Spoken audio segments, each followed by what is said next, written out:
Good afternoon, everybody. We're going to be walking through the operation and installation here of our drain water heat recovery unit at the Rochester Passive House. Operation is very simple. We've got warm water coming down the drain.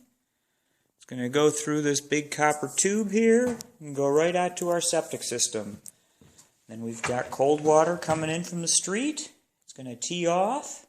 Some of it's going to be going through this copper coil, getting preheated by all of that drain water, and the other tee there is going to be going to our cold taps on our faucets so that we can have cold water to drink upstairs if we want.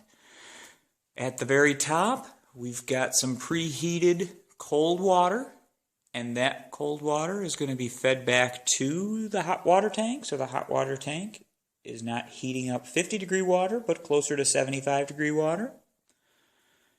And it also is now going to be going up to the cold tap on the showers. So we're not going to be using as much hot water because the cold water that the mixing valve has going through it is not as cold. So again, it's just a Fernco fitting at the top, a Fernco fitting at the bottom, and a couple pieces of PEX. Very simple, no moving parts, and it'll pay for itself in just about no time.